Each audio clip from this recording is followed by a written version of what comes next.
A24 new American epic drama directed by Brady Corbet is a film I've been eagerly anticipating. It's an ambitious tale of poverty, resistance, and pursuing the American dream that spans decades. While the movie offers so much that you can admire about the film, I left the cinema wanting more. The runtime may seem daunting at 3 hours and 35 minutes, even with a 15-minute intermission built in between.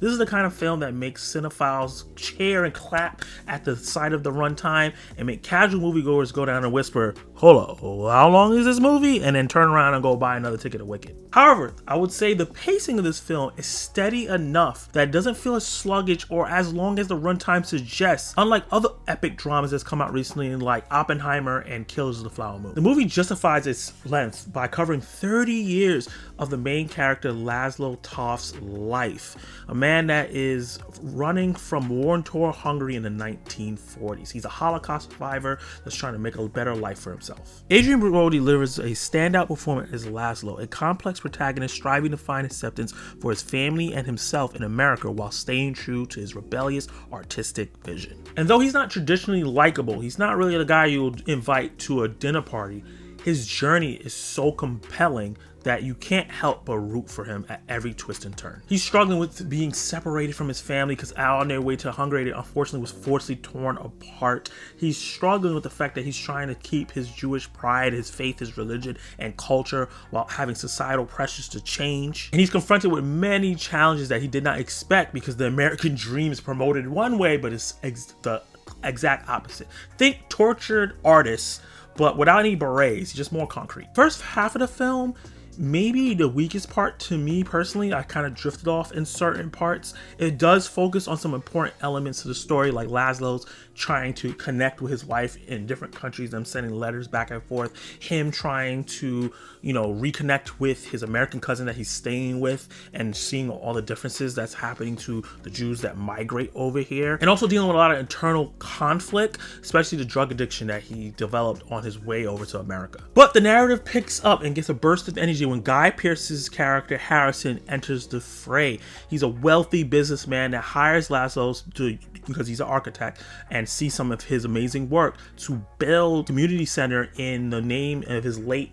great mother. Pierce absolutely steals the show, injecting much needed energy with a performance that balances charm, menace, and dark humor in one of the best supporting roles of the year. Let's just say he's the kind of guy that you let pick up the check at dinner, but you won't leave alone with your significant other. So y'all need to hide your kids, hide your wife, and hide your husband. The relationship between László and Harrison becomes the focal point of the film, as László is navigating the dynamics of power, his own ambitions, and him trying to gain dependency. Meanwhile, he's struggling with his addiction, trying to reconnect with his family that he hasn't seen in years, and also trying to build this monumental project that could change his life. These layers create a rich tapestry of drama, even though at sometimes you're not too sure if you're watching a drama or a tech talk on architectural structures. Visually and technically, The Brutalist is stunning and a masterwork in terms of how it looks. It's kind of remarkable and offensive that this movie was made for $10 million or less, I've heard. It makes me wonder how some of these other films that are made for $100, $200, or even $80 million don't even look half as good as this movie does. The cinematography, the set design, the scope of the film is breathtaking. Each scene looks like it should be in an art gallery with a lot of art enthusiasts clapping, going, "This is the one." Corbert's direction shines, so does this amazing score that adds a lot of depth to each scene. And now at this point in the review, you're wondering, wait, he said that this movie didn't live up to his expectations, but everything he's saying sounds amazing.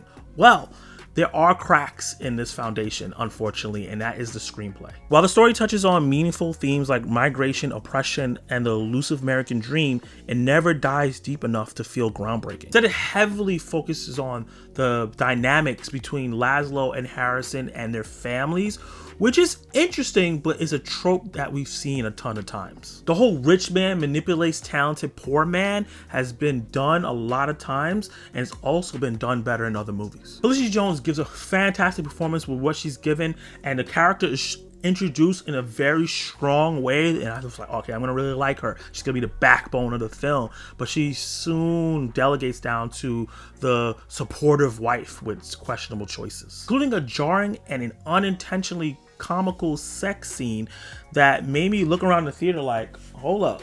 Wait, is anybody seeing this? And I'm looking around at every people meeting eyes like, why is this happening right now? Arc leans on odd dynamics with László, which attracts from her potential as a fully realized character. Pedestalization of László overshadows her individuality, leaving her motivations and struggles unexplored. Ultimately, The Brutalist starts off kind of strong, stumbles through a kind of shallow but interesting middle section, and it ends on a high note. Technical brilliance and stunning performances elevate it, but his story doesn't fully match its ambitions. While it's a beautifully crafted film, the screenplay, like a half-finished skyscraper, leaves you admiring the ambition, but wishing it had a stronger foundation. With that said, I'm gonna give The Brutalist a C+.